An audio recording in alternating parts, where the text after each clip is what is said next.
دفعہ ایسا بھی ہو جاتا ہے، انسان کسی چیز کی شدید خواہش رکھے ہوتا ہے، سالوں سے اسے مانگ رہا ہوتا ہے، سجدوں میں، قبولیت کے اوقات میں، تہجد میں، آنسوؤں میں، غرض ہر موقع پر وہ اپنے رب سے مانگتا ہے۔ شاید وہ رب سے جڑتا ہی اسی خواہش کی تکمیل کی خاطر ہے، مگر پھر ایسا ہوتا ہے اللہ اس کی آنکھوں کے سامنے اسی خواہش کو کسی اور کے حق میں پورا کر دیتے ہیں۔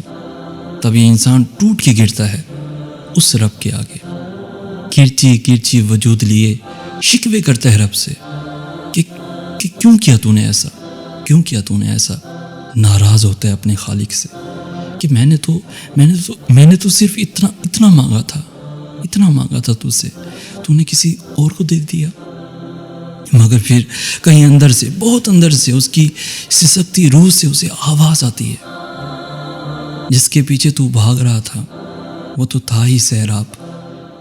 کیا تو اتنا خود غرض تھا کہ اپنے پیدا کرنے والے کے پاس صرف اسی خواہش کی تکمیل کی تمنا لیے جاتا تھا؟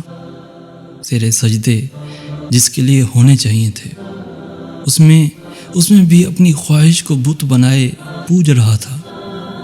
پھر ایسا ہی تو ہونا تھا، مگر اچھا ہوا تجھے سمجھ آئی کہ حقیقت کیا ہے، کس سے جڑنا ہے، کس کی خواہش رکھنی ہے، سجدے کس کے لیے خالص کرنے ہیں، آنسو کس کے لیے بہانے ہیں۔ تجھے سمجھ تو آئی۔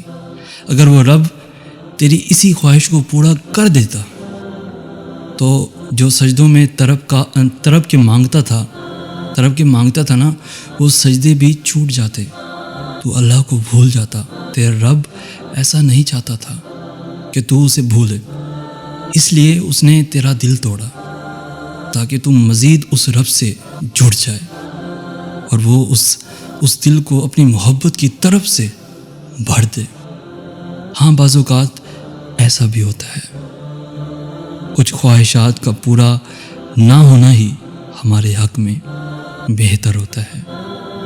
وقتی طور پر دل کا ٹوٹنا ہی اسی رب سے جوڑتا ہے، اسی رب سے جوڑتا ہے۔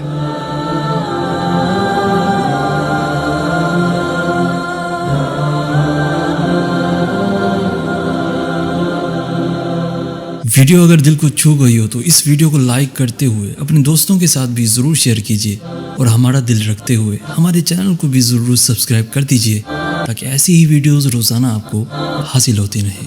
ہمیں کہتے ہیں سید احسان آس۔